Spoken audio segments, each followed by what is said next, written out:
I think we're live. Yes, we are. G'day, everyone. Got my beanie on today.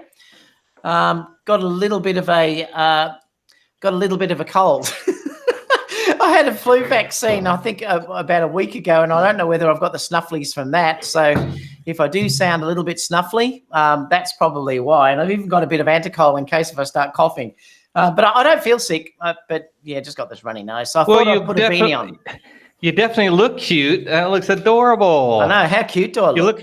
You look all cuddly and stuff. I love my beanie. This is what I wear all the time because I've got no hair. This has to be my hair. So I go out with this all the time. So let's see. Am I blowing out by any chance or do I look good? No, it's okay. You're probably a bit brighter than you usually are. But let's oh my gosh. Now let me just see who's in here. So we've got Altric is here, Dana's here, Aaron also is obviously here. Hero is here, Steve, Wag is here, Kyle is here. No, you haven't missed the show. We're just starting. Shorva is here. Sup, David from California. Steve Wag, 5 degrees C last night. Yeah, it's 5 degrees C now, actually. It's cold. That's why I'm wearing this beanie. Actually, it's 7. It's gone up.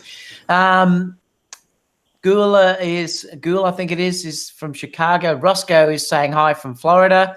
And thank you, Harry. Saying, good evening. Thanks a everyone. bunch. Yeah, good evening to everybody. I'm still kind of getting things. Yeah, I am a little brighter. The last 2 YouTube videos I did, it was really dark because I messed around with the camera. Then you do something real quick and you look back, says I didn't even really edit those much. But I don't think I'm blowing out, but I'm quite bright. But Harry says I look good, so thank you super much. Kevin saying hello. Eli saying I'm buying the A7R3 and the 24105 right now. Woohoo! Harry's saying hello, Aaron and David. Harry is saying you look marvelously good, Aaron. That's right. The Essential Light's in here as well. Pierre's here from Paris. And Tony Gilliam is here. And Harry is saying Indiana here. So welcome, guys. We're on pre-show. We're going to have around about 10 minutes before the show starts. And then we'll head off. Now, how do I look? Do I look okay or am I a little bit dark? You are very dark. Well, I might try and lighten up a little bit. I mean, not very dark. It's good and gloomy and doomy and stuff, but it's darker than usual and I'm brighter than usual. So how's that? I've just put my lights up a bit. Is that a bit better? Yeah, it's a little bit better. You know, I've got a 50mm on here today, so everything's like I feel a little tight, but I just wanted to try it out. So that means the camera has to be really far away from me. And yeah, it's so weird that I have to look way over there now. I'm terrible at looking the camera on a regular time, on a regular 24. So I've gone up a bit more again. How's that? Is that better? I just like that. Good. I like that mysterious look, Aaron. You know, I'm going for the dark look. Oh, I haven't put the lights on in the background. Hang on, I need to put those on.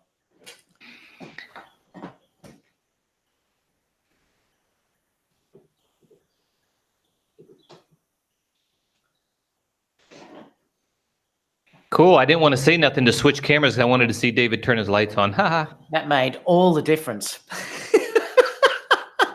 Hey, it's more interesting. It does. Well, it looks good. Look at that. I mean, bokeh-licious, baby. Yep, it's all about the bokeh. If you're not shooting at f0, then you are not a photographer. That is for sure. Well, I'm on f1.4 at the moment, so that's what I'm shooting at. So it's quite dark in here. Like I've, got a bit of mood going on, a bit of hue lights hitting the background back there, and stuff like that. David looks like an old head hacker. What is a head hacker? Well, I think he's talking about a hacker, like a computer hacker. Ah, you do. Like all the movies do show a guy with headphones on with a jacket on and a hat or a hoodie. So, oh my God, you got a hoodie too? Okay. Hang on. Here we go. Now you just look like you're sick. Yeah. Now it looks like you're just trying to keep warm, and you are sick. So I am trying to keep warm. It's freezing today. Although it's a gorgeous day, it's going to be stunning. It's beautiful and sunny out there, but it's just a bit fresh this morning. 80s hacker. I love it. That's what a crack up. So we've got a few things to talk to you today, guys, about. We'll be talking a little bit about Nikon today and Canon, which will be interesting. So stay tuned for that. In my office, it's 90. Oh, sorry. I was still think about when you're talking about temperature. It's 92 degrees here, Fahrenheit. I'm hot. Okay, keep going. Boy, yeah. See, I miss those days. I do not. No. No, I don't mind our winter. I really don't. It's a different feel, you know. I can put the heater on at night and stuff like that. And like I said, when I went down the gorge the other day, I showed that one down there. Our winters are pretty lovely, but it's just that they're only very mild. You know, they're not. We don't get snow or anything. Anything but Fuji. Carl said. You know what? I watched the. You may not agree with this, Aaron, but I watched the Angry Photographers couple of videos about the GFX 100, and that, I have to say, look, the images are good that you get off that camera, but that is the ugliest looking camera I think I've ever seen in my life, Aaron. I think it's horrible. Have you looked at it? Yeah, I did. I didn't. I don't know. For me, it was just kind of a tool. Yeah, I didn't. I mean, it didn't stand out to look ugly to me. I don't look at cameras that way too much, but I will admit when I saw the Fuji X-T3 with the chrome top or the silver top, that's the one I have. That one kind of stood out as, ooh, that looks nice, but it didn't stand out to me as ugly or beautiful. I didn't even think about it. It just looks like a very, but I think you're right. It just looks like a tool, you know, it doesn't look. Yeah. Their normal design is nice. I agree. Their normal design is very nice. Like I think the X-T3 and everything are beautiful and stuff like that. But that one, I looked at it and I thought, my God, that's probably the ugliest camera I've ever seen. It's the buttons on it, that it's such a big camera and it has the most tiny little buttons on it that look awful. They've taken the joystick off for some reason, the normal joystick and stuff. And I just thought it's horrible. I mean, I know you're saying it's a tool, but I think it looks awful. I have to agree with you. If I think about it and someone asks me, do you think that camera looks ugly? Yeah, I think so. I'm not going to be like, no, it doesn't. I just didn't even think about it, but it is pretty ugly. Now, it does have the joystick, but they got rid of the directional pad on that camera, which is kind of odd. You would think they would make the buttons bigger. You think someone said because of weatherproofing, but this is weatherproof. This is the XH1, so I don't know if that's the case. Why they got rid of the four directional pad, and it has some of the similar-ish designs as far as buttons and screens on the like the XH1, and they do have the GFX line of cameras that kind of go in the line of Fuji type cameras, but this one, yeah, it came out of left field as kind of very bland looking. So yeah, I agree with you. It looks pretty ugly. Yeah, I don't know what they did in their design department, whoever came up with that. Thank you so much, Long Rider. $5. He said, David, take that hat off. You guys look like Dumb and Dumber. That's not very nice, Long Rider, but I'll let you get away with it because you gave me the $5 donation. Long Rider, gee, thanks. So who's dumb and who's dumber? I think I'm the dumb one. He's the dumber one. I love it. What's Altric said? He said, thinking about trading my Samyang 35 for the Sony 28F2. I tested it out today at the local camera store, and I must say it's sharp. It's a very good lens, that, Altric. What's wrong with the Samyang 35, though? What don't you like about it? Well, I'll say about the Samyangs, because I had the Samyangs, they aren't as sharp as, you know, the equivalent Sony variants maybe. They're a little behind on that, so maybe that's what he doesn't like. It's not quite as sharp. But I found I found that everything was decent on them, but yeah, they're not as sharp as the, you know, the Sony line of lenses. Maybe that's what kind of bugs them. Yeah, I just said, Long Rider said, you guys are a cheap date. What do you mean? It's cold and my heater's getting serviced today. Look, it's not on. And I thought, there's no way I'm sitting here freezing to death. So I've got my hat on. What's wrong with the beanie, guys? Come on, be serious. Well, you have an excuse at least. I don't have no excuse. I just, whatever I look like to you is what I look like to you. At least I don't got my shirt off because it's so hot. That would be really bad. Yeah, you could sit there, without that. That'd look pretty cool, I reckon. Yeah. What else have we got? Anything else with it? People, I know people are just stirring me about the hat and stuff. I love it. You guys, I don't know. Now what have we got? We got about a minute until we start the show, guys. So Aaron is taking down the timeline. So if you are, you don't want to watch, obviously, everything, you can skip to the story that you like. So we will post that at the end. So you can skip to each story if you want to go that way. apart from Indeed, that, indeed. I think we're ready to go, Aaron. So let's start the show. All right, go for it. Welcome, everyone. Back for our usual Tuesday live with Aaron and myself, going through a number of stories today. We're going to be looking at Nikon, Canon, a little bit about the A9. We're going to go through a new bag. So there's all different things that we're going to discuss today. If anyone's wondering why I'm wearing my beanie today, I have got a bit of a cold, but my heater's getting serviced. I've got air conditioning and it's getting serviced and it's off at the moment. So I thought I'm going to stay warm. So this is the reason why I've got that. If I do lose my voice, though, I've got a bit of a cold, so Aaron may have to look after me. I've got an ounce look of cold. after you, buddy. I've got your back. I'll just talk my head off if you start choking. But before we go on, let's do this old where am I drinking coffee today? And we are drinking it in California Dreamin' on such a winter's day. We're drinking this in California, and this coffee is the coffee I've been drinking for a while now. It's called Pilon.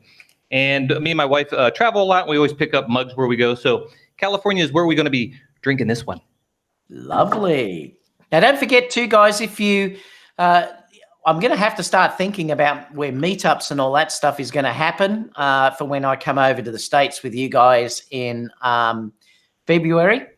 Early February, because we're coming at the start of February for a whole month.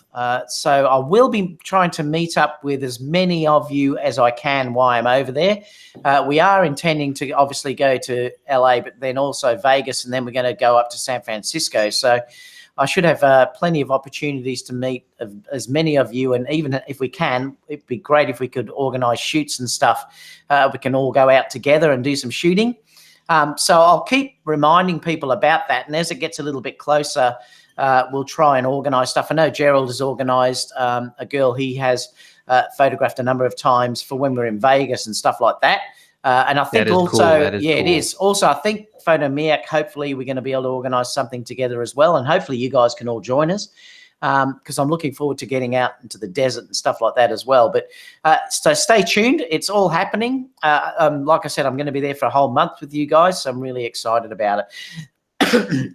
Anyway, let's get started, Aaron, because we've got a bit to get through today. So okie dokie. Let's go to the first story because we have some little beauties that I want to discuss with you. All right. Let me click here and I'll share my screen. So I've got this story that I wanted to share today because it's really interesting. I had a discussion about this in the photography and video school the other day about this, that Nikon have basically confirmed that they're going to have a D5 equivalent top tier mirrorless camera coming. Now, I had a discussion about this with Gerald actually, and I said, I've got a feeling that the next one that's announced may be like this hybrid between mirrorless and digital. Mirrorless and a digital SLR, because they did have a patent a while ago that was talking about being able to switch the mirror out of the way and then it becomes a mirrorless. Sort of similar, I suppose, to how the Sony Alpha series works.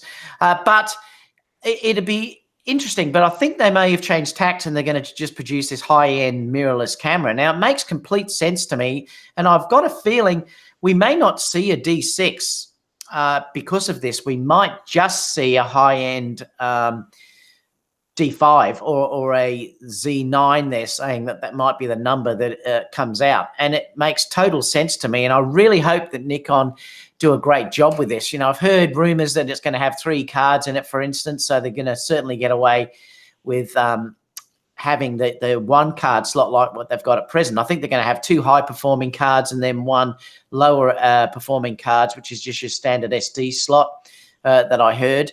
But I really hope that Nikon do a really good job here. You can see on the screen the difference between the D4, I think that's the D5, and these normal mirrorless Z cameras. But this is meant to compete with the it's meant to compete with the A9. Just let me stop this so we can see each other, because I don't think we need to see that.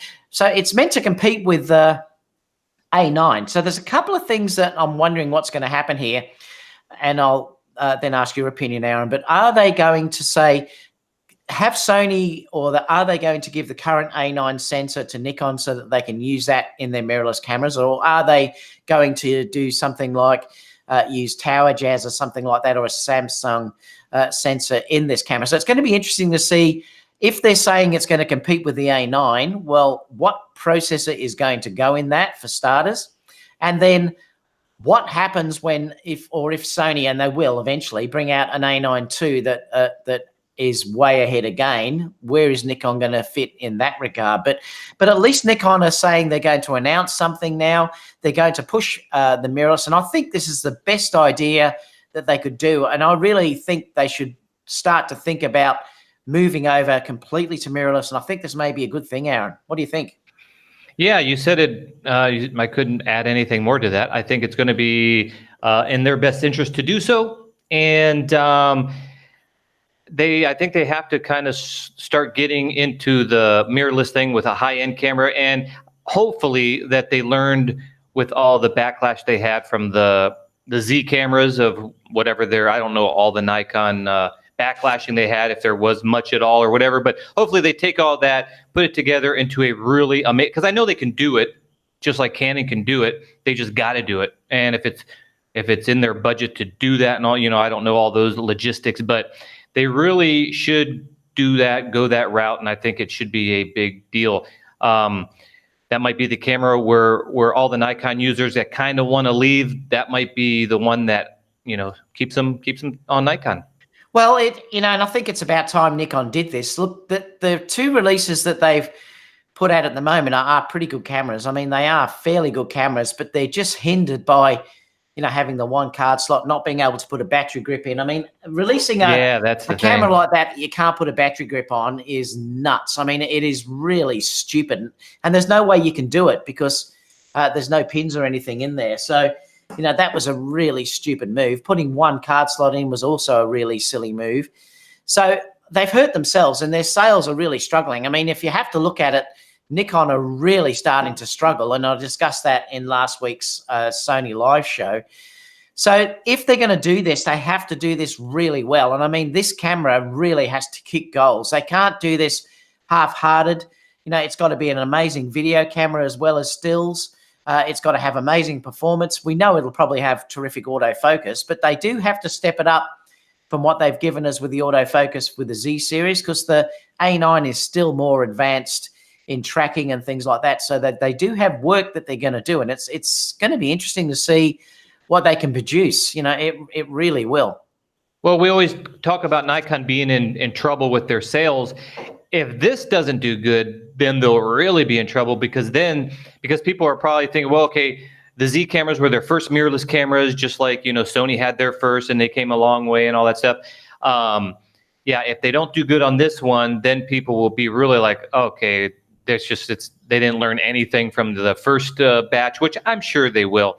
So I think it'll do good if they don't do crazy things. But then you think, what camera manufacturer would not make dual card slots or a battery grip for cameras for professional people? And they did do just that. Or Panasonic, why on earth would they not give us a flippy screen? And they did just that. So, they tend to do weird things. So hopefully they don't, and hopefully they knock it out of the park. Yeah, I mean, I really do hope, and I mean it, I really do hope that Nikon do well with this camera, because we need the competition in the industry. And I'm sure Canon is going to do something, but I bet you any money Canon probably won't produce a high-end mirrorless like Nikon are doing. They'll probably just replace their normal digital SLR with a higher-end model. See, because the Olympics is coming out, this has to happen, and they always release these new cameras in time for each Olympics. So there'll definitely be some announcement from Nikon and some announcement from Canon to come. Yep, I do agree with you. So I just got I noticed on the top of the screen too, it just says Hangouts on Air is live. Hangouts is going away later this year. For quick streaming, try youtube.com webcam. So they must be changing the streaming, Aaron. Oh, gee, just what we want. We tried the OBS thing and it was cool and everything, but really hard to do. And, and now they're going to change this. What? So let me just check what's Panda saying. Canon is going to take another head first in the toilet bowl somewhere.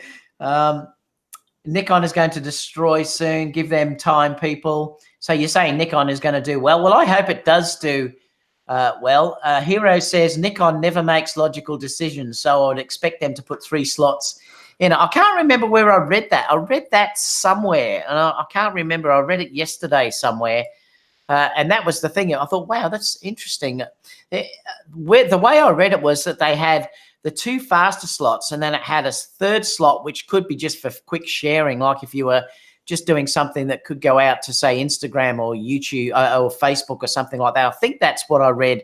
Now, whether it was probably just a rumor, I mean, I don't know, but they will certainly be putting dual slots in this camera, though. So, that's a good thing. Whether it's QXD or CFast or something, we don't know yet at this stage. Yeah, they're bound to put 2 in this one. So let's go to the next story, which is also on Nikon. We've got a little bit of Nikon news here today. This one is about a new camera that they're saying they're going to unveil.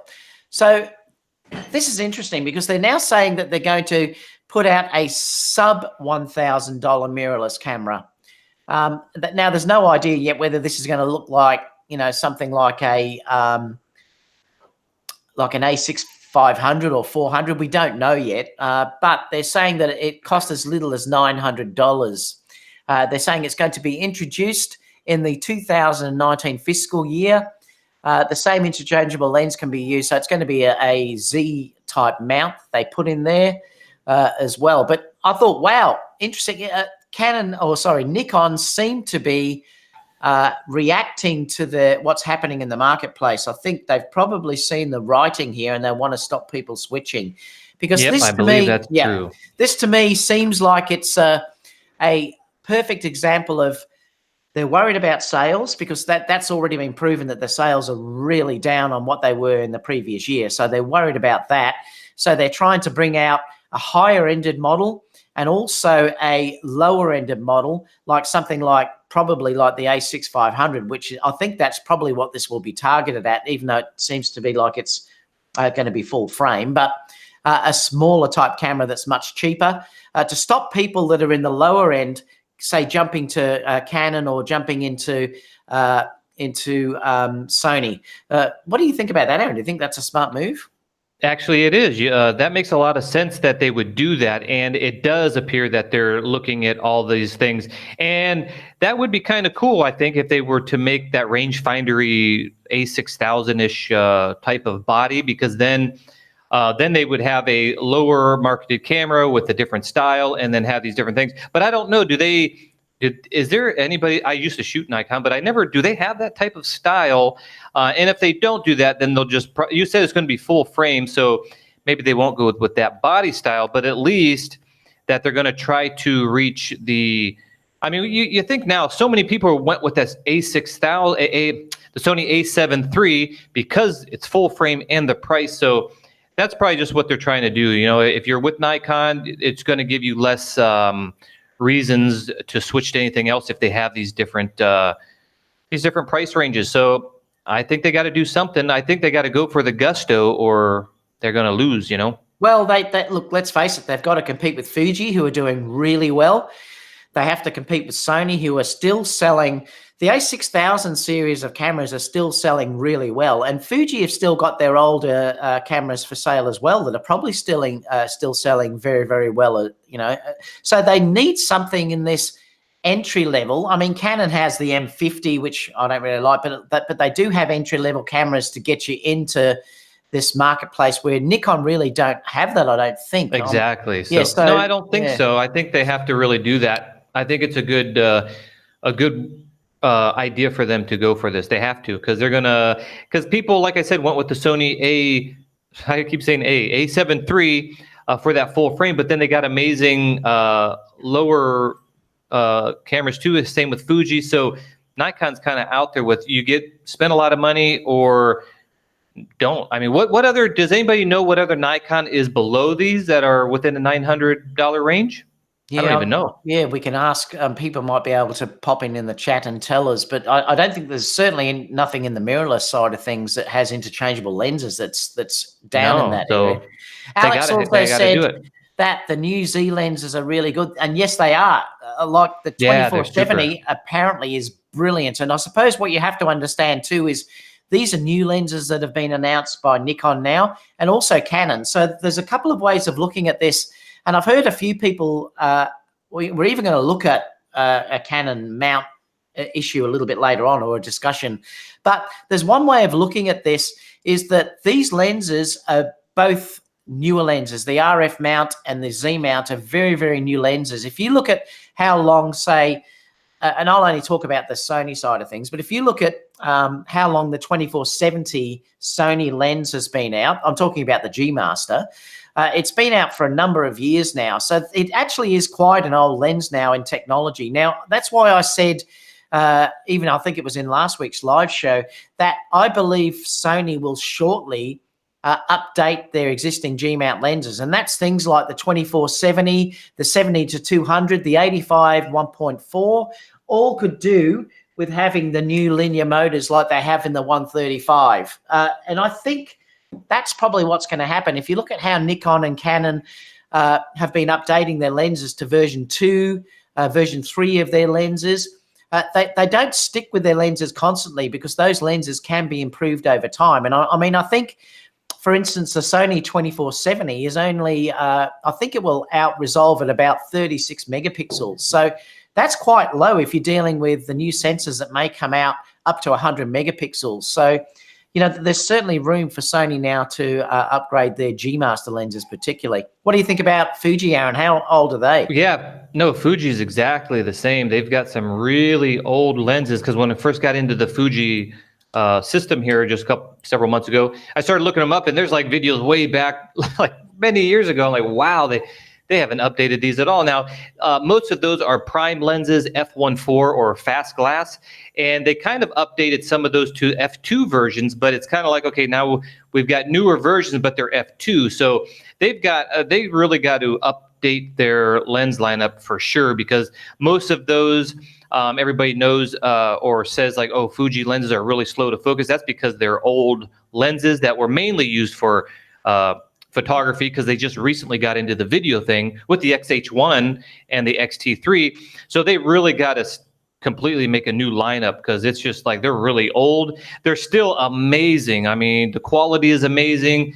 All the attributes of the lens is amazing, except the slower focus. So I think they definitely need to update those with those linear motors, and just get their fast glass back into focusing fast. And you know, they put the XT3 with no image stabilization.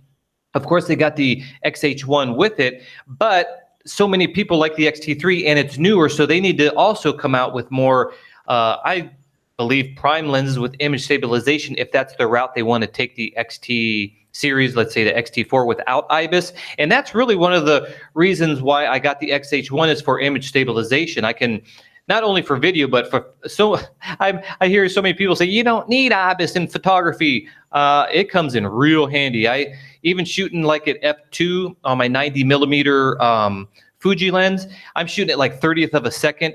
You know, I like to keep my ISO as low as possible, of course. So it comes in a real handy. So they need to update their line of lenses, like probably more than Sony do, in my opinion. Yeah, I think, and it's quite interesting, because you look at the chats whenever I've posted about that, and some people get quite upset. But the thing is, you've got to understand that particularly something like the 2470, the G Master lens, like I said, the technology is quite old in that now, and that definitely could, say, do with having larger, well, better resolving technology inside it. And which one is that you're talking about? That's the 2470 G Master. Oh, well, the Tamron seems to be better than that. From the study, from the reviews I've seen, that it's actually sharper. So yeah, come on, right? And I think Tony Northrup did a video recently where he looked at all of those different lenses, and he showed that the Nikon particularly was way sharper than what the G Master is. And then I thought, yeah, but that's probably right, because you're dealing here with a newer lens that's just been released, and you would expect it to be sharper. Like if you look at this, every time Sony brings out a new lens,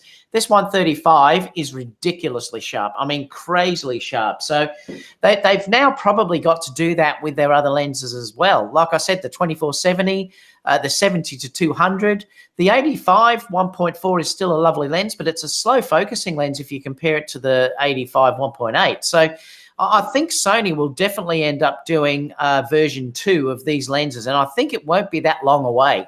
So I'm not saying hold off on purchasing those lenses, but I wouldn't be surprised if they're announced fairly soon.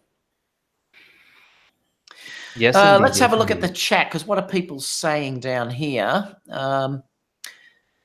Kipano said, I think they will release a Z-mount body, camera body, but I hope it's full frame. He thinks it'll be a crop, but he hopes it's full frame.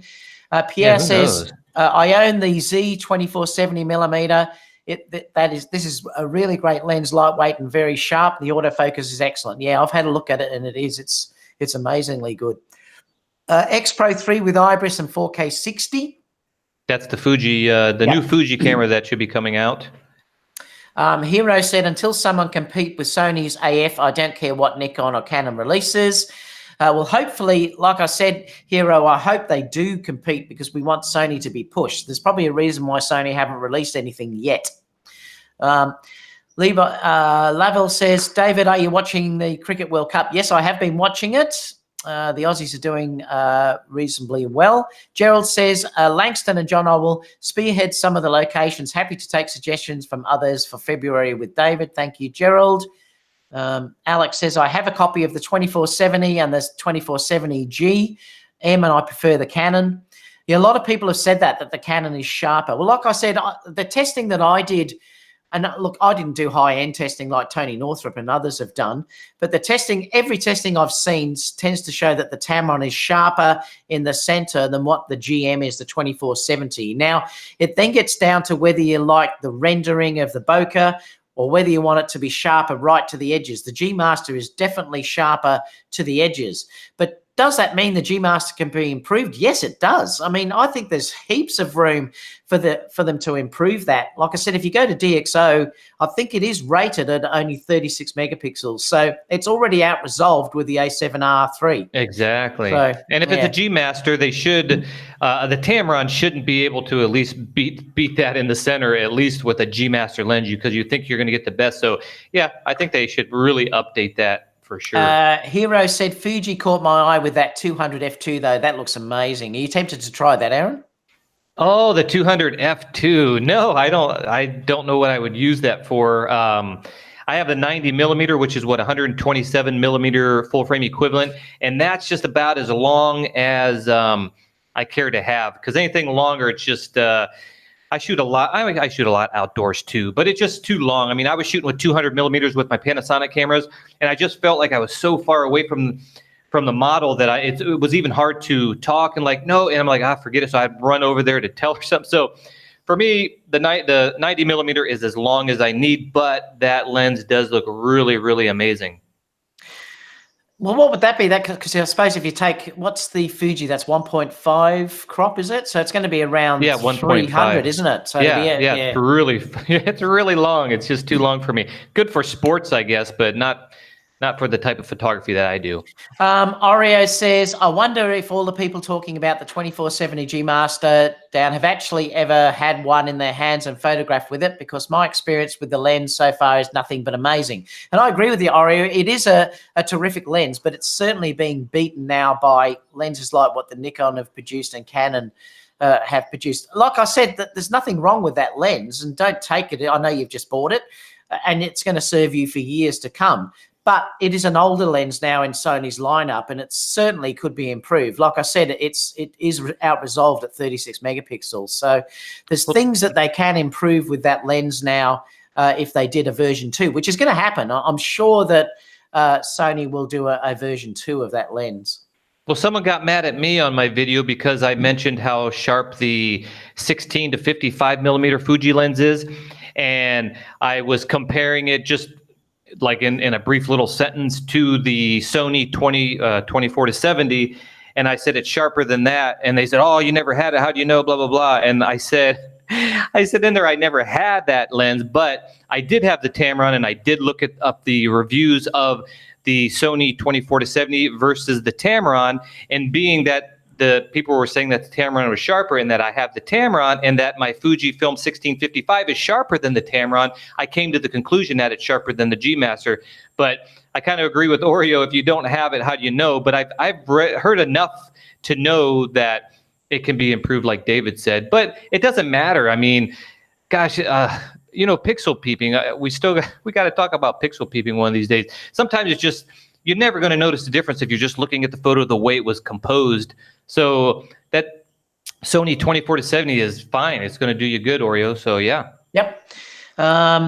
What else have we got? Brandon says, still waiting on Tamron 70 to 200, 2.8. I think, Brandon, what's going to happen, that'll be next year around this time, because they seem to be releasing lenses sort of around this time for each year. If you look back at the 28 to 75 and now the 17 to 28 or whatever it is going to come out fairly soon. So I think the 70 to 200 will be next, so that you've got that trinity, the holy trinity of lenses, that you've got the whole range covering it. But I think it will be next year before that lens is announced and released, unfortunately. House says he'd use that 200 for wildlife mostly. Would be a good wildlife lens, that's for sure. Which one? The Fuji 200. Yeah, yeah, that's about that, or sports if you're on the sidelines of a sporting event or something. But for, I had the Fujifilm 50 to 140, but it was just so big that I just I like everything to fit in small bags, and I travel light, and I'm fast, and just that was too big. So that, that Fujifilm 200 just way too big for my liking. Well, Chris said any GM that Tamron, Sigma, or Rockion can come close to matching overall could probably use an update. And the thing is there too, Chris, that Tamron, Sigma, and Rockion have really started to lift their game. I mean, really lift their game. Yeah, they have. They have improved so much over the last couple of years. Any other questions? I don't think we should just answer. Andrew said, hey folks, Sigma 150 to 600 with MC11 for 1,100, or go for the Sony 200 to 600. I go for the Sony, Andrew, if you can afford a little bit extra. I never had those, but I always try to get the lens, what do you call that? Native lenses. It's just, through my experience with different camera manufacturers, they always just seem to perform just a little better. If the price is similar, I would go native. But if there's a huge savings and you don't have it to get the other one, well, then the other ones are fine as well. Brandon says, wanting to jump from my Sony 70 to 200 f4 to have native mount lens at the moment, but I feel like the Tamron could be just around the corner. I don't think you're going to see it this summer, unfortunately. Yeah, unfortunately. Yeah, right. Which lens for the A6-400? I need OSS right now. I'm using the kit 16 to 50. You have to tell us what you want to shoot, Heroes, because that depends what you want to shoot. Just quickly looking down. Chris said, I pre-ordered the 200 to 600. I'm probably going to have that before getting the 70 to 200. Brett said, I use my 2470 f4 ZA for weddings and portraits. Nothing wrong with it, even the G Master. Casper said, the 2470 GM kills the Nikon and Tamron versions except the price. Hart says, Aaron, I don't blame you for not wanting the 200 f2, as I remember you, excuse me, saying your voice is failing on us. Yeah, I know. Saying you don't want your kit to be compact.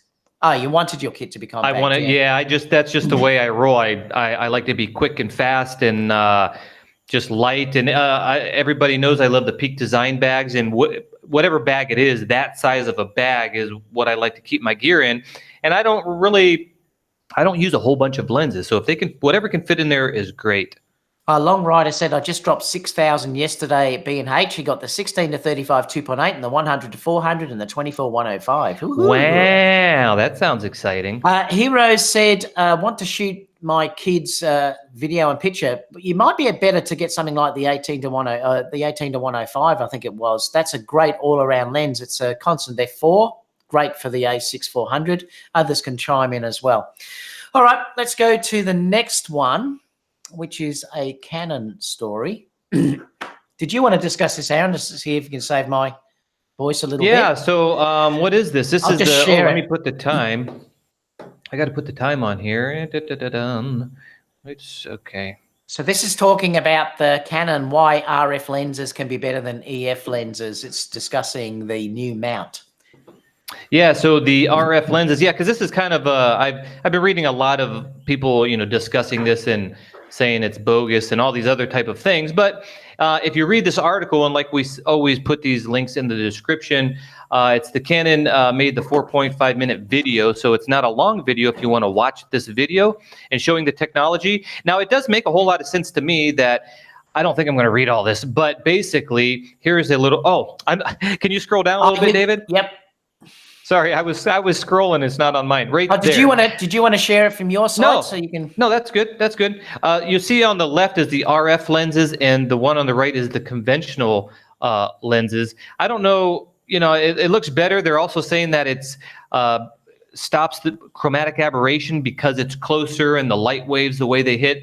It all makes sense to me. The cool thing is if it is cutting off or minimizing that purple fringing that you get, then that might mean that they don't have to put that correction element in a lens, which means the more glass you put in the lens, of course, the softer the lens is going to get. So if just by putting this mount allows them to put the lens closer, minimizing that chromatic aberration, then that means they don't have to put another element in there to fix it, which means sharper lenses. So it's kind of cool. There was a short back photo. Oh, I'm scrolling again. Okay, I'm watching that. So where else was this? Well, I think they were talking here too, weren't they, about having the differences between the mount. Like if you look at where it's close to the sensor as when it's further away from the sensor, they're saying. Yeah, that's what I was saying. Yeah. Yeah, so, it can make their lenses sharper by not having corrective elements. Now, there was a downside to this, and the downside to lenses being closer to the sensor is you can get ghosting. So what that is once the light comes in and hits the sensor, it basically reflects a little bit on the back of the lens element. That now. Yeah, back of the lens element, creating like a ghosting, almost when you put a filter on the front of your camera and it reflects off your actual lens on the back of your filter and you have this little ghosty thing going on. So that's kind of the downside, but one way around it is they're coating the back of that lens element like they still do in the front with I forget the name of the coating. I can't find it here, but they coat it so you get less ghosting and that less flaring-ish type thing going on. So, hey, is this just a bunch of nonsense? I don't think so. It makes sense to me. And if that's the case, then putting less corrective elements in a lens will be better for sharpness and resolving power of new sensors to come. Yeah, and they've got the mounts sort of showing here the sizes that they are and the focal distance as well. So it's interesting. Yeah. Excuse me. And they said the Nikon Z is even larger. So does that mean it's even going to give you less that chromatic? Cool. I think even matter anymore? I don't know, but kind of cool. Yeah, I'm not sure if this is just marketing tech because Nikon and Canon have been getting such bad sales. It's interesting how all this stuff is just starting to come out now all of a sudden. And it's interesting. I'm not convinced. Now, the reason why I'm saying this is because when I've used this 135, that's the sharpest lens I've probably ever used. With the Sigma 105 was also incredibly sharp too. They're probably pretty close, I think. But I'm not convinced that the mount really matters that much because from what I've seen from using the latest lenses, it doesn't seem to me that it's held back at all. And I had a discussion about this the other day talking about the mounts, and one of the implications too is that you can get vignetting that can show on the outside because of you're not getting as much light going over the whole sensor.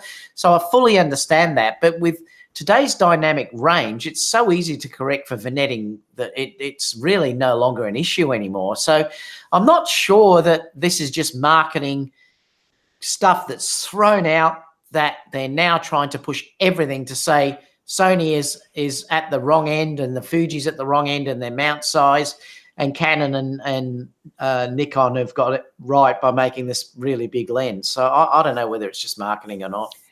Yep, I don't know. It's too hard for us to even test, so we'd have to. But I don't think it's going to. Like I said, the millimeters. I mean, how much millimeters does it make a big difference, or is it just slightly? Does it completely cancel out chromatic aberration? And if so, just like you said, with vignetting, post-processing can get rid of chromatic aberration, even if you didn't want to put the element. But maybe they're just trying, like you said, maybe it's true, but they're just trying to pick every little thing, even though it might be just a little minute better or something. They're going to try to pull that out and say, looky here. But I really, like we said, we start getting this pixel peeping where does it even matter? And I think Sony proves that. I think what they did have the smallest mount of anybody, and I didn't see much of an issue with the lenses that they have now. So I don't know. I don't think it matters, but it might be true. They might just be pulling little details out of marketing to make it sound like a bigger deal than it is. I'm just laughing at Terry because he said David is still in denial. Come on now. I love it. Oh, well. He's in denial. He just doesn't want to give it up. But no, I think it might be true. The concept seems great, but I don't know if it matters so much. All right, so let's go on to the next one, which is talking about this new bag that has been released. Let me just share this page. I think I just made that larger. View actual size. Okay, got the time down. This. Where are we? There we go. It's another one that's on Kickstarter, which everything seems to be going on to nowadays. I don't know. They expect us to be paying for all their research. I don't know what's going on. Yeah, that's what's kind of weird with the peak design thing. They're already established and they're still going on Kickstarter. Like, what? I know, it's nuts. But this at least has a completely different design from what I've seen before, the way it tends to fold out. Have you had a look at this, Aaron? I did, but I don't know. One thing I don't like. I'm act like the camera's on me. One thing I can't show you guys, but what you can see the photo there. I'll stop it. Yeah. No, it's fine. Okay. Yep. It doesn't matter. But you see how it comes out like that. So if you want to get into the bag, you have to put it on the ground, and you're putting it on the ground where your back goes, right? So if the ground is wet, you have to put this on where your back goes. So when you put let me just look at it, make sure. Yeah, it looks like you're going to get the bag wet or muddy or dirty or grassy or whatever. And then once you zip it back up, you're going to be putting it back on your body. So your body's going to get dirty. So I like the side pockets because you could put whatever you need on the side probably. And I don't know what the backpack shoulder things look like, but if you can swing it around the front and open the side, like the Peak Design type bags and other bags, so you don't have to put the bag down. But I have a bigger bag that I take on all my video shoots, the bigger bag, and I have to put it on the back and open it up, and then it's like, oh, it's muddy. Where do I put this thing? Which one is that, Aaron? I don't even. It's like this old thing here. I don't even know. It's probably a brand that we don't even. It's this big thing. What is this called? It's called Cine bags. It's for videography. Cine bags, I don't even know if they make them anymore. But you have to put it on the ground, and it's just like, I don't know. And this is kind of like that, unless you only put the stuff you need on the side. It might be good. What do you think about it, David? Yeah, well, I think it's a bit gimmicky, and I like that. If you check out a review I recently did, I love that backpack that I just recently did because it has that way of holding it across my shoulder, and I can still get access inside it without, as you said, putting it down on the ground, which is often the case. Like if you're out and it's wet or muddy or whatever, you do not want to be putting your backpack down. And looking at that backpack, I don't see any other way than having that on the ground when you're opening it up like that. And I think it's going to get messy and stuff. So I do like having the option of completely controlling it from like your shoulder or something like that. And I think that's, it's a bit of an issue. It seems like it's already raised over 250,000. It's probably more now. I was just looking at it, but at least it's something different. They're thinking outside the box a little bit. It is a bit of a different design in the way they're thinking.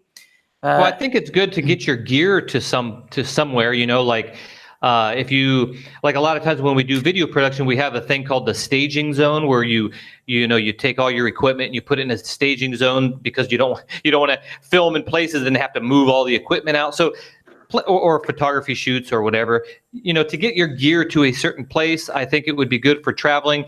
But I guess for active shooting, when you're going around a town or a city, it just looks a little something you wouldn't use. So maybe that's just not what this is for. But that's one thing that I wish a manufacturer would make is a backpack, let's say like that.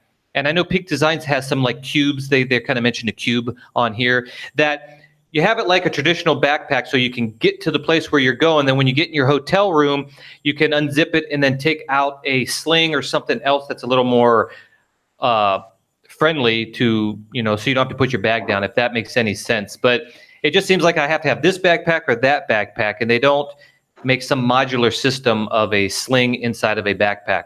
I don't know if that makes sense, but yeah, it does. So they're saying it's $199 if you order it on Kickstarter now. I'm just going through the comments.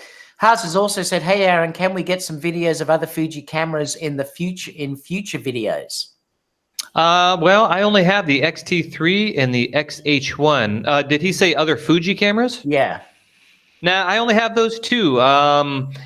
Unless someone wants to send me one, a company, which I doubt that will happen because I don't know if that's, I don't even know if you ask or how you do that. But so far, it's really only those two. When new cameras come out, maybe I can try to get one. I heard Fuji's very, very good with asking for trying out equipment and lending it to people from what I hear, because I kind of started researching that. So unless that happens, probably not. It's going to be these two. Sorry. So because you shoot, obviously things like jewelry and all that sort of stuff, are you thinking about going down the medium format line with one of those two cameras? Yeah, I would love medium format, but to be honest, like a lot of the jewelry photography that I do, I don't know if you guys seen this, but I did a photo shoot. This was actually with the Sony A7 III, and first time I ever made a cover of a magazine. I've done lots of magazines, inside. This magazine actually has so much of my photography, which is actually really, really amazing. I was shocked when I went through all this, but this is like the size that I do. So a medium format for me wouldn't do me any good for even a magazine, because 24 megapixels is, like 4 times the size of that. So I don't know. I don't think I would go medium format unless they came down in price, or I just got like a new job where they're saying, hey, we're going to pay you big bucks because we love your work, and by golly, we need you to have a medium format. Then I would. But other than that, I just don't see the need. A lot of my photography also goes up on web pages, as in, like, what do you call that? Like little photos of the product, not big products. So a medium format would be useless for me. So I don't know. I don't think I would do that. It's slower, bigger files just for, I don't think so. I think someone else said about medium. I can't remember. Someone said about medium format.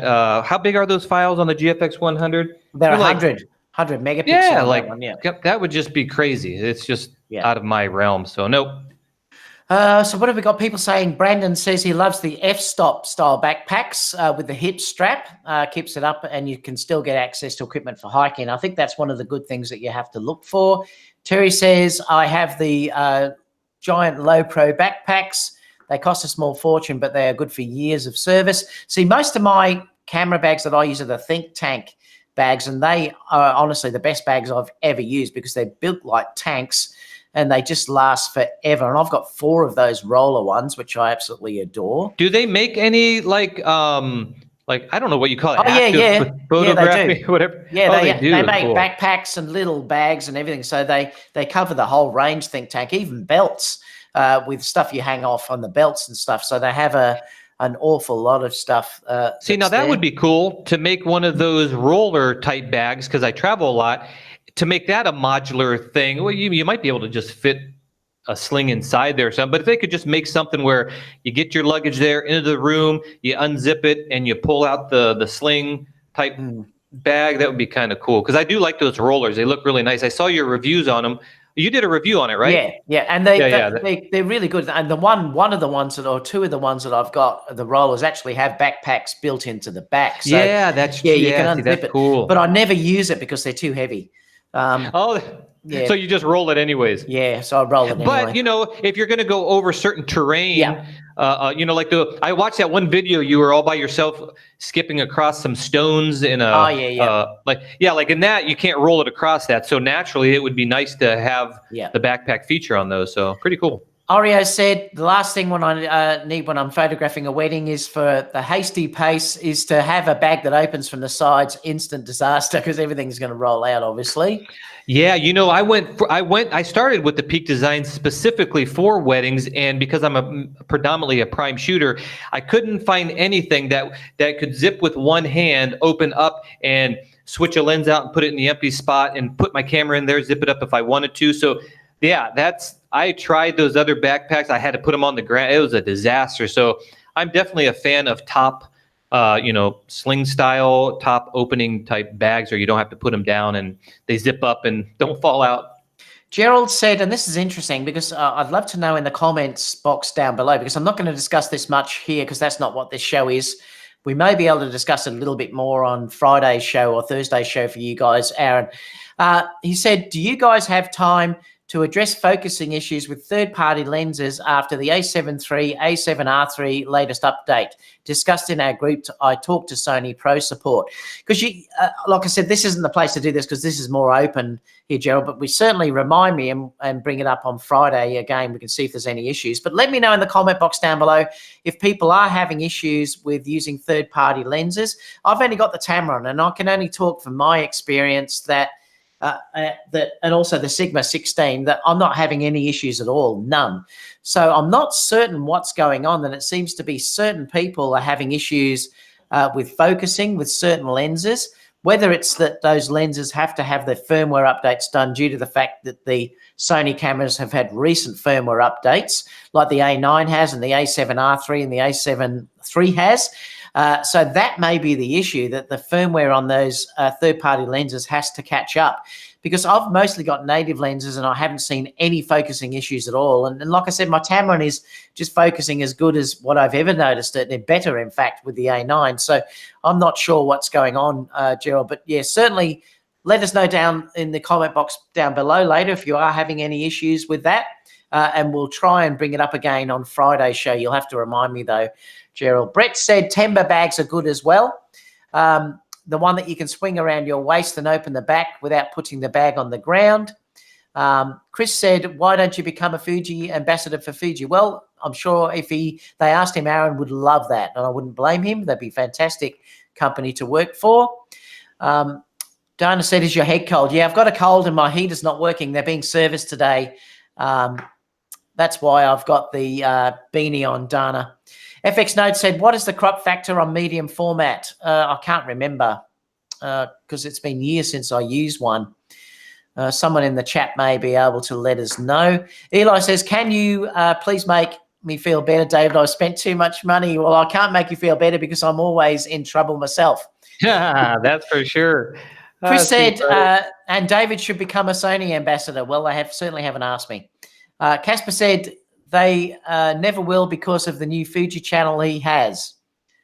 What's that? Fuji won't with Aaron? Oh. Hart said, David and Jason Lanier collab. Jason's a great bloke. Andrew said, thanks for the advice, Gerald Williams. Tasm said, that is why I only buy Sony and Tamron lenses. Remember, Tamron lenses do act like a Sony lens. That's why they can be updated through the camera as well. So that may be the difference. Carl says, camera. Dana just said that the crop factor of the GFX medium format Fuji is 0.7. So okay, thanks. Times at 0.7, and you get it's always going to be wider than the stated thing on the lens. I know. Carl says Camera Conspiracies is going to make fun of you, David, about being sick. I know, because last time he did it, he commented on my cough, and now I've got a cold. I didn't see it making fun of your sickness. Oh my gosh, how terrible. I know, that's awful. All right, let's go on to the next story, because this is quite funny, and I thought, wow, this is really interesting. This is talking about AI, and this might stop people from competitions abusing things, because apparently Adobe have developed something that can pick up if an object has been manipulated. Oops, excuse me, I burped. Uh-oh, that wasn't a cough. That was just a straight out burp. I know, I burped. I should have had the anti-burp. That's because I just had a coffee. What was it? Fake photos are rampant on the digital age. But so this is interesting because it looks like it can detect any editing that's been done. That's crazy. I know. I mean, it's pretty cool when you think about it. What? I tend to sometimes do very little nipping and tucking, but I only do it enough so that a client would never be able to pick it. I think if a client can pick it, you've done too much. And that's the way I always look at it, because it doesn't become them. But this is really interesting because this apparently can pick up whether an image has been actually edited or not, which is amazing. I mean, this sort of stuff eventually may be used for people in competitions and stuff like that to make sure an image hasn't been edited. I mean, just recently they had an image. The guy won. I think it was. I can't remember the competition. Did you see it, Aaron, with the elephant?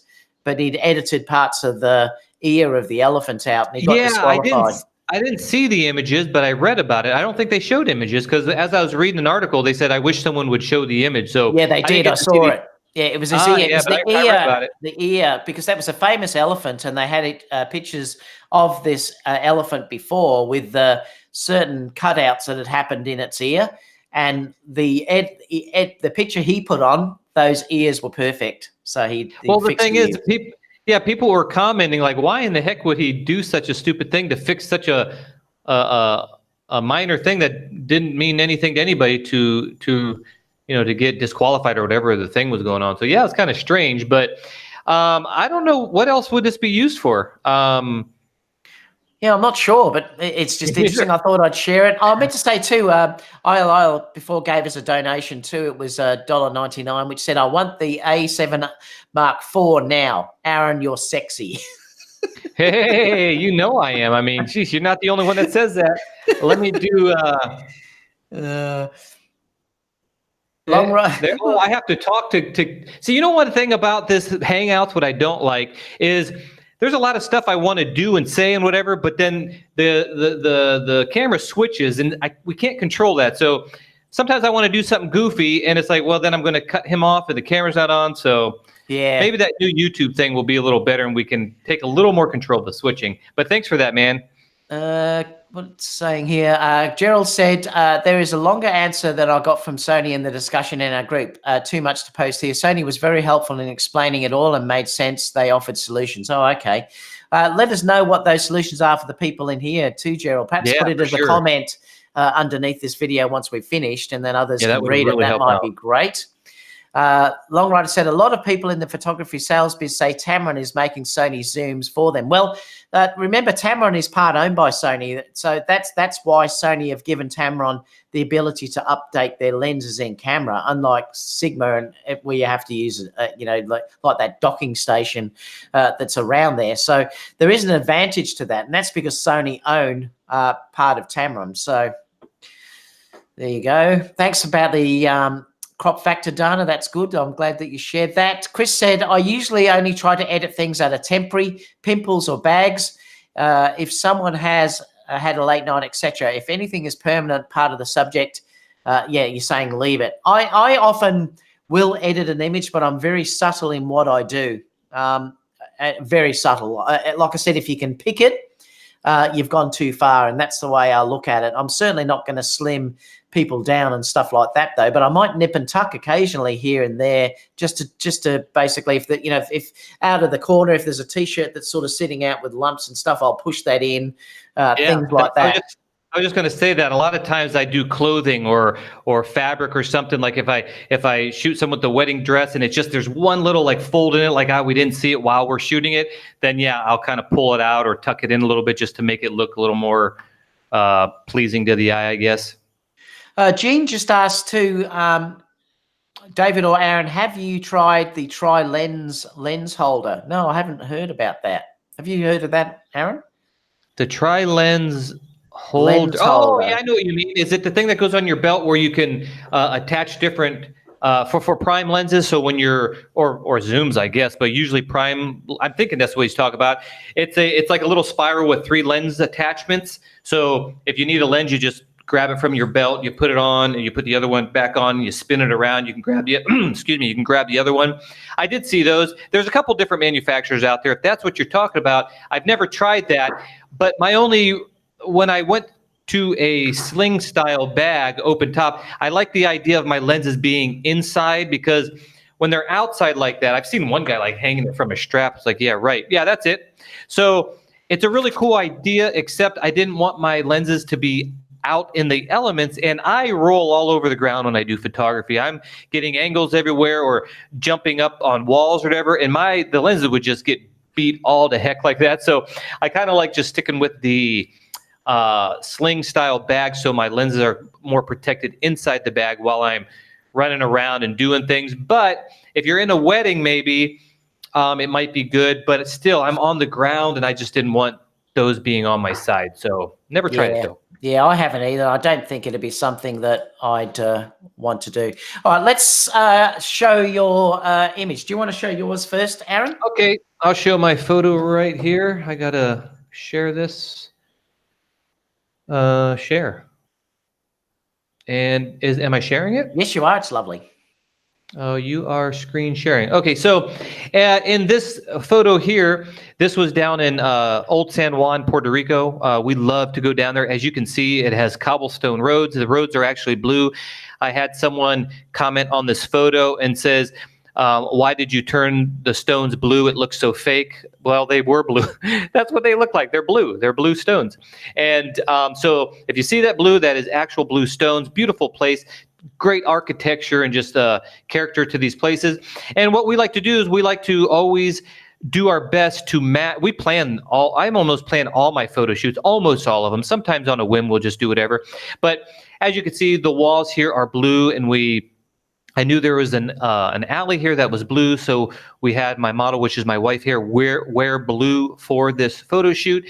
And all I'm doing here, we always like to go, of course, not during noon. And since these cobblestones are so narrow, as long as the sun's not straight above you, you're pretty good in these little areas here because it's almost always in shade. But what we got over here on the left is a very cheap light stand. Actually, get those from Amazon. It's on, I think I was using an umbrella on this one, like a 42 or 36-inch umbrella. Shoot through with one, what was that, Godox 860. I can't remember what it was. I don't know. Was it Godox at the time? I can't remember. But anyways, this was with the Sony a7 III with the 24-105 f4 lens. And the one thing I didn't like about this shot, and we were just talking about photoshopping, is it's just right here in kind of a 45-degree angle, and she's looking into the light. It's really hard when you have a hat on to get light under there. So you really have to look up or put the light lower. But the lower I put the light, I wasn't liking the shadows. But one thing was happening here was it was casting a really prominent shadow from her, the bill of her hat here on the wall. So I actually did clone stamp out the shadow and just softened it up a little bit because it was kind of, I just didn't like it. So I did that one light and it worked out pretty good. If you want to know more about this shot, let's see how. I did a video right here on my YouTube channel. So if you can go over there and subscribe to me, give me some thumbs up, it will help out. And right in this, or maybe it's right down here, Sony behind the scenes photo shoot. Here it is. This is how I composited that shadow actually on that one. But go look at it there if you want to see behind the scenes and actually see the flash there and all that cool stuff. So that's it. Let me unshare my, thank you. I know what you're saying there though, because it's tough when they're wearing hats to get it without that sort of line that comes underneath, you know, and you've got to be really very careful. Hard, especially with natural light. If you don't have someone to do a reflector for you and all that, it's really hard to get light up under there. Am I still sharing my screen? Yeah. How do I unshare that? My goodness. Not sure. It comes off when I talk. Okay. There we go. You're back. Yeah. It's this. Maybe we need to get something new because there's no button saying to do it. I'm just pushing stuff and it went away. Yeah. All right, I'll share mine. Where are we? So I'm going to share this image of Sarah that I took. Let me just present to everyone. So this is of the lovely Sarah. This was shot in my Nikon days, so I thought I'd share with you something that's a little bit older today. So this was shot with the D4S, the Nikon D4S, and it was shot with the 85 1.4 lens, which I adored. This was the Nikon version. It was natural light though, so I shot this actually in a bathroom. Because I had her sitting on the bath due to the fact that it had this massive window that was right next to her that was soft light coming in. And I wanted that because I was after a 60s type look here and I wanted that real 60s feel to it. I wanted the light to be really, really soft. And I even took down the sharpening even a little bit in the image as well because I didn't want this to be sharp. I wanted this to have that really sort of soft, very feminine feel about this image. And I love the way the light just does come across her face very evenly. And that was due to the fact that that bathroom light had the diffusion. It was just a like a curtain that was on there that was a see-through curtain that, you know, just let the light through. Beautiful eye contact straight to me. like I said, you got to be careful with the shadow on the nose, but I love the way there's just that little bit of definition there on her nose and the side of the face. The contact she has with me, it's important also to try and, if you're going to do this type of shot too, to have the mouth just a little bit open. Which does give a very sexy sort of feminine look. And I love that, how her mouth is just very, very slightly open. The jewelry and the costume and everything, we had stylists here to do this. So, we had a proper hairstylist and stylist put the clothes and the jewelry on. But I really love this image. I've got a few of these that I share every so often because they're some of my favorite images that I've actually produced. Sarah's gorgeous, gorgeous girl. That's it. Let me just. Looks very, very beautiful. Now, you don't do a lot of black and white. Did you say I was missing the very beginning of that? No, I don't do much black and white at all, but occasionally I do when I think it's needed. It's fitting, yeah. Yeah, and I think it was fitting for that. I had another image of that session which I also did in black and white, which I love as well. And there was another one in color which I'll probably share on Instagram again. And we're going to talk about Instagram next, but I love going back to my old images and resharing them. And I often do it because I think sometimes they get lost. If you just never reshare them, they just get lost and are never seen again. And I love how Facebook shows, for instance, your timeline from years ago. And I just save those images again and I re-upload them again because I love looking at them. And and it brings back memories. And sometimes I think, wow, I love the way I shot at that time. And it gives me some ideas that I can go back to shooting. That was around about 9 years ago I took that shot. So yeah, very, very gorgeous. It's like a perfect photo when you look at it. It's and the black and white is completely just I would like to see the color one.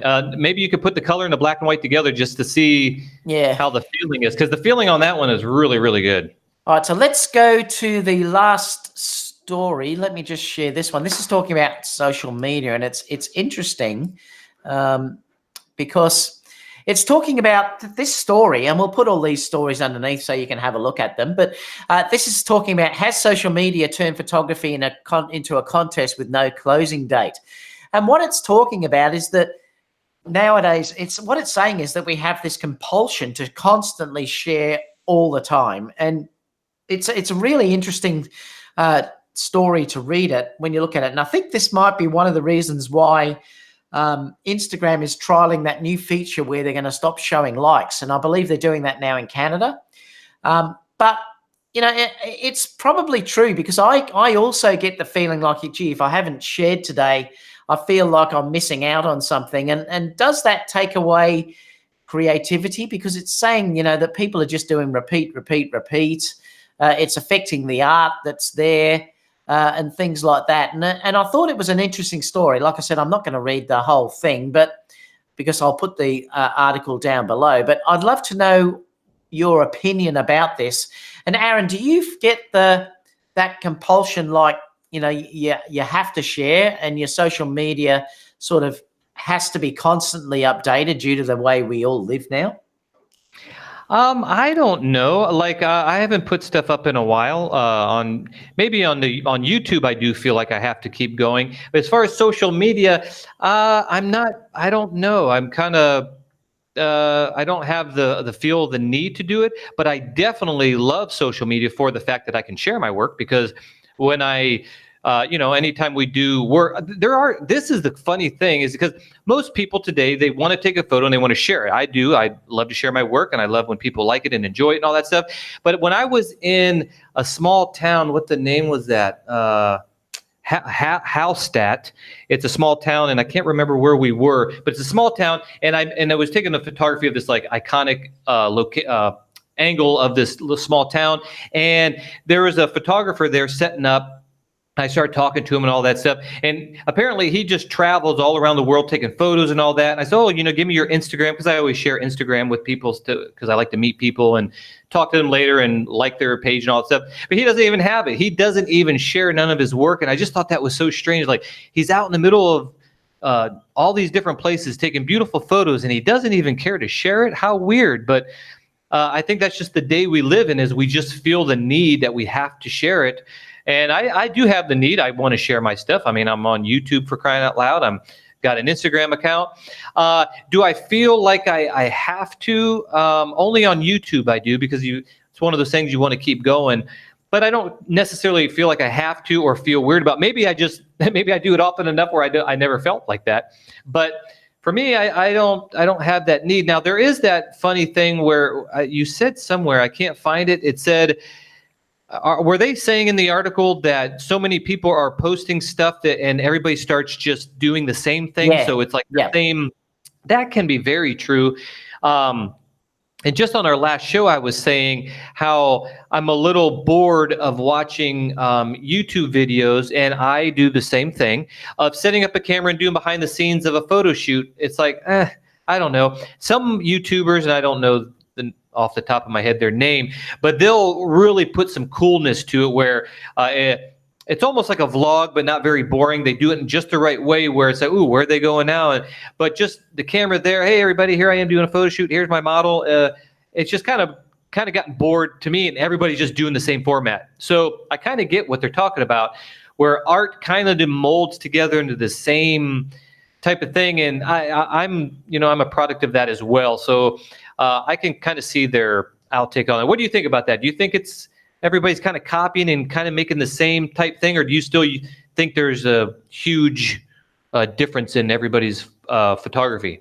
No, I think you're probably right. I mean, it's unfortunately with art, it tends to be once someone comes up with an idea and then everyone seems to run with it for a while, and it does seem to go that way, that a lot copy what's already going on instead of trying to think for themselves and do something a little bit different. And that's the thing. I think the way to, and I've always talked about this, that if you do want to try and make a name for yourself, you've got to get a point of difference and try to be different to what's out there. And that's something that you've got to try and constantly be aware of. There's no use in just copying what's already out there, because it's never going to get you anywhere. You've got to try and be the innovator rather than be the copier, if you know what I mean. But it's hard to do that, and that's the thing. It's hard to develop your style. You've got to try and develop your own style, so it's out there.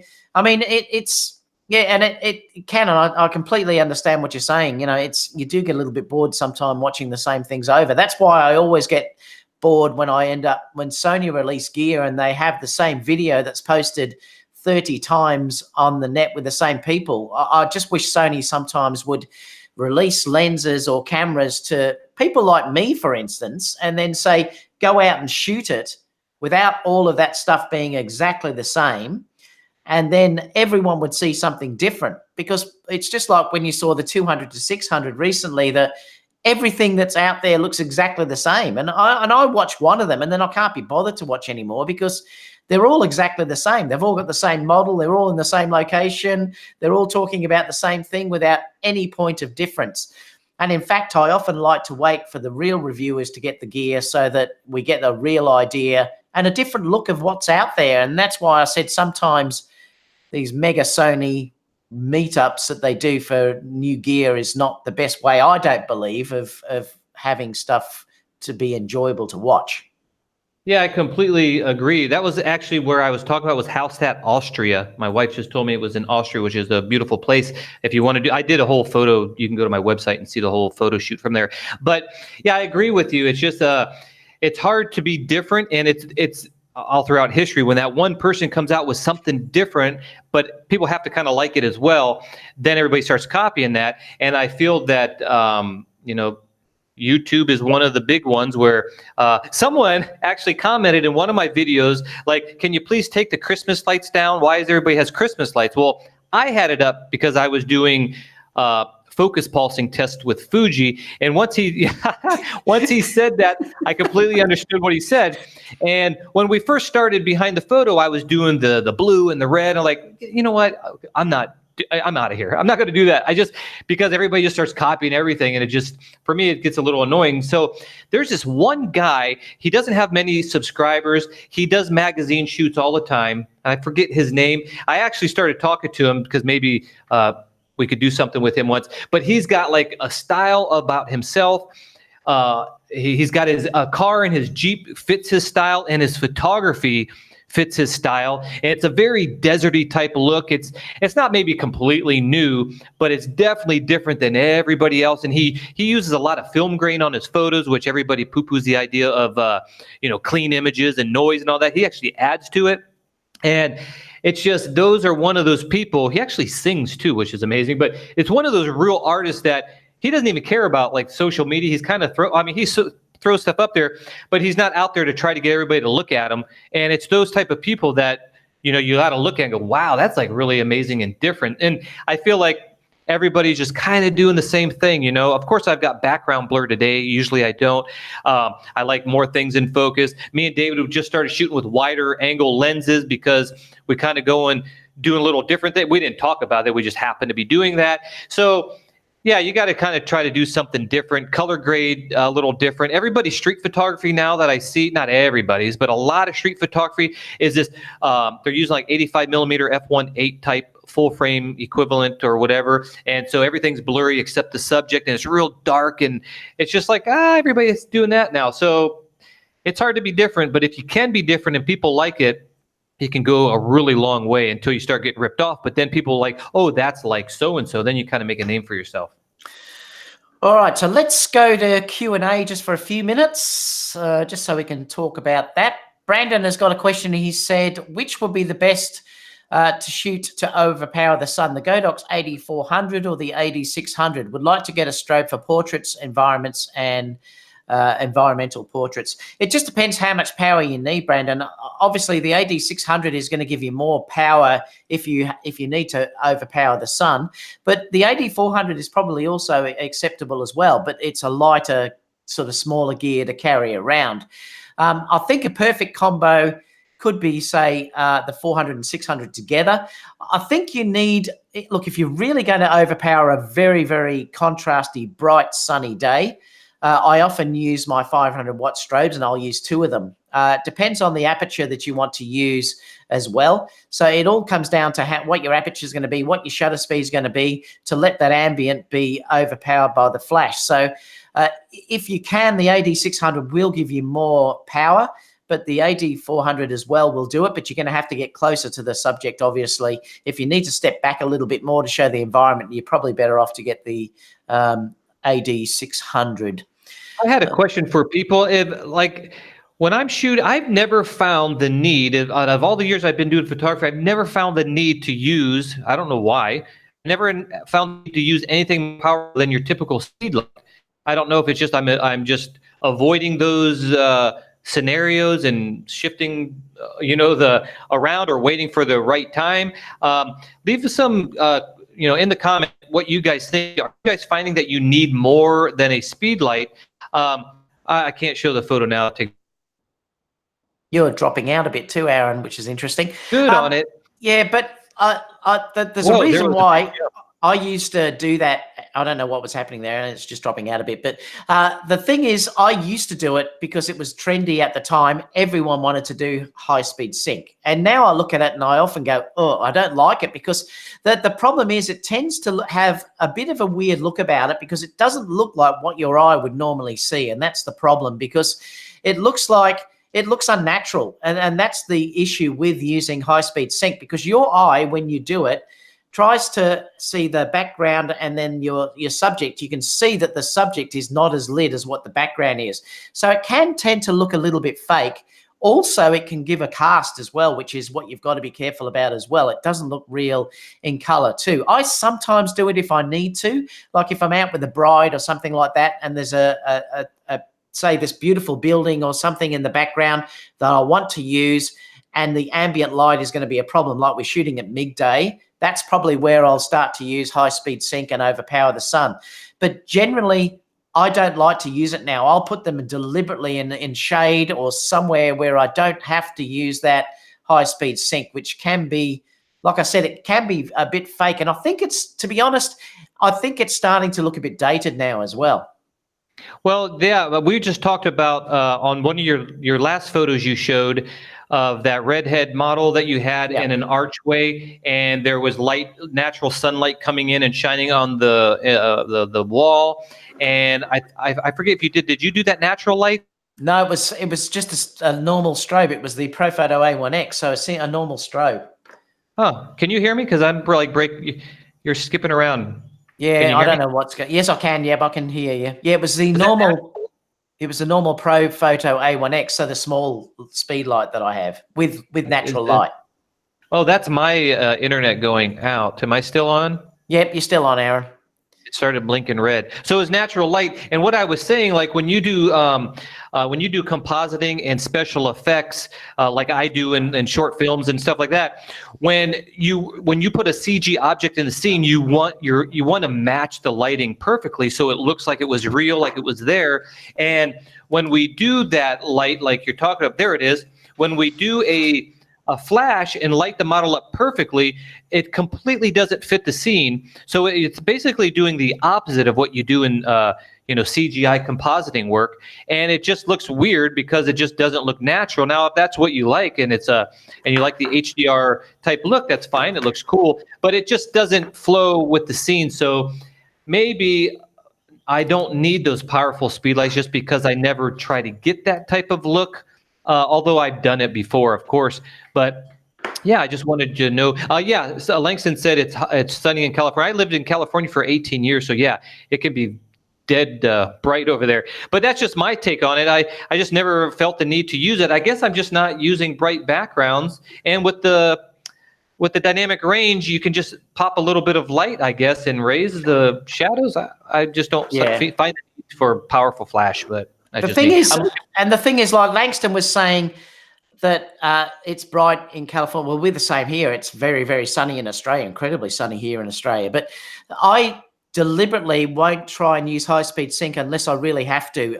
90% of the time that I'm shooting, I will not be using high-speed sync. I'll position the person that I need in the shade or with the back to the sun, and I just blow out the background or let it go, because I think it looks more natural than what high-speed sync does. And this is what I'm saying. You've got to be very careful when you're using high-speed sync, because it can look very fake to the eye. I know photographers love it, but it's not really an image that looks real. And that's the issue that you can deal with. It can look very bad if it's done badly. But I'll always tend to, like I say, use a building as a reflector, use the concrete as a reflector, all these sort of other things. I'll stand them in the shade. I'll stand them with the back to the sun. And I don't use high-speed sync that much at all. I think you've gone again, Aaron. So, hello. I know you're back. Yeah, I see it blinking over there. But yeah that's I've done it a few times, but I rather have it look natural, and I guess I just don't need bright lights. Langston said never shot in the desert. Yeah, well, obviously, if you've got the need for it, and this is why I'm saying, if I go out to the outback here in Australia and I want to show the desert with a model, you have to use high-speed sync. But sometimes you're just finding that people are just using it all the time, and it's not necessary, and that's the thing, you know. Yeah, that's exactly it. They're just using it all the time, and it's just like, you know, it just looks weird. So anyway, that photo you showed from right there was like the perfect example of just making the model look like she was there. And you know, we always hear about weddings too. You probably heard this a billion times, where the bride pays for the lighting and the uplighting and all this stuff. Then when you're using flash, you kill all the ambient and it doesn't look romantic anymore or how they want it. That kind of goes along the same line, where everybody's just using flash all the time. I think you just have to really use flash, but make it look natural, which you can do by just a little bit of light on the model or something, just so that it's not completely dark. And poor Aaron's gone again. Let me just read a couple of questions before we finish. Puerto Rico network sucks. I love it. Actually, it works pretty darn good most of the time. And the F-stoppers moved here to Puerto Rico, and they raved. They said, man, the internet's here faster than it was wherever they're from. Forget where they're from. So it's actually pretty good here, but right now it's not. What do you get as a download speed there? What are you on now? I'm just curious. I don't know. We did that last time, or not last time, but a couple times ago. I don't know. Well, right now I'm not going to test it. Apparently it's not good right now. Yeah. I wonder, it could just be like, sometimes it can be also YouTube as well, Aaron, because I've had that. I think it's here well, because a little red dot comes up on my little connection plug thingy. Oh, okay. Something weird. Chris said, I mean, the only reason anyone can see the sameness that Instagram causes is because they can post to Instagram. Odds are, without social media, you'd never see these people's photos, and that's probably True. Brett said, I only ever share my best work, not everything I do. Panda said, people steal art too and post on Instagram to win, and that's also a problem. And yeah, they can steal stuff off there, that's for sure. What else? Langston said, California sun is bright. One could use an ND, but that leads to focusing issues. And also color cast as well, Langston. I'm not saying you never have to use high-speed sync. You do obviously sometimes have to use high-speed sync. Like I said, if you're doing a model shoot in the desert, you're going to have to. I mean, you won't have any options unless you go out very late in the day or in the evening, and then you may not have to use high-speed sync. Yeah, you'd have to kind of plan it, you know, because the guy I was talking about earlier that does predominantly his shoots in the desert, it's just you have to choose the right time. You know, when the sun's going down, then you can use the camera settings, kind of balance everything out, or use high-speed sync. There's no other way around it. But we're just saying, like, shooting everything all the time is kind of being overdone right now. Yeah, Langston said he likes it to give us a real type photo, like when the model has a crazy outfit and I have a great backdrop. Yeah, exactly. If you really want to show, say, for instance, you're shooting on a beach during midday or whatever, and you wanted to show the beautiful beach that's there, you've got no option apart from to use high-speed sync, because otherwise it's just not going to happen. So, you know, that there are areas where you need to use high-speed sync. But like I said, some people are using it when they don't need to, and that's one of the other things. Brett says it should just be used as an artistic tool. Oreo said flash looks fake only if the photographer is not able to use it. And it's a good point, Oreo, because good flash work, you should not be able to tell they've used a flash at all. And that is very, very true. That goes to my point about CGI and stuff. In the scene, you don't want it to look fake. So by doing it right, it looks beautiful. All the details there, how you want to see it, and you can't tell. And that's about it, Aaron. So we've finished for today. What have you got planned coming up, Aaron? Just doing some more YouTube videos. I'm going to be finishing up the Fujifilm 16 to 55 f2.8 review. My reviews are very long, but people seem to like it. Basically, my reviews are so long because they're tests that I'm doing for myself, and I just put them together and I post it, and people find it very helpful. So in a few days, I'll be editing that and putting it up. That's the Fujifilm 16 to 55 f2.8, which is a ridiculously amazing lens. So stay tuned for that. What about you, David? Just got couple of things I've got planned. I've got shoots coming up, obviously, but they're shoots I can't share because they're paid shoots that people don't want to share. So I've always got those going on. I still have some shoots I've got to share with 35. I've done studio shoots with Chanel, who's a beautiful young girl. I've already posted some. I must get those online because I have showed me shooting those. So I'll have to get those done and posted so you can see that up and running. I've obviously got the Thursday live shows with you guys, Friday here in Australia, the Sony Alpha Rumors and News. So stay tuned for that. Apart from that, I'm just going to be going for a coffee in a minute, Aaron. So going down for my usual daily coffee where I do my networking. I have to get out of the house because otherwise I start to go a bit batty. So I go and sit down in the coffee shop for an hour and a half, have a nice coffee, and then I read all the news stuff and answer my YouTube feeds and all that sort of stuff. So I'm out and about. Good. Yeah, because I don't like being home on my own too much. Are you going to be taking your little hat with you? I will be. This is staying on me today because it's very cold. What is it now? We're only 11 degrees Celsius, so it's a bit cold out there. Here it is 93, so it went up 1 degree since I've been doing the show. All right, David. Well, you enjoy your coffee, and we'll talk to you next time, right? Thank you, guys, everybody. Make sure you guys go to our Facebook page. It's called Photography and Videography School, and go over there. We got a whole bunch of people, great community. Give us this video a thumbs up. Subscribe to both of our channels, and next week it'll be on my channel, so can't wait to see you guys there. Thanks, guys. So make sure you subscribe to Aaron because it'll be on his show next week. Please give us a thumbs up, everyone. That does make a difference. And apart from that, we'll see you all in the next video. G'day, everyone. Bye, guys. See ya.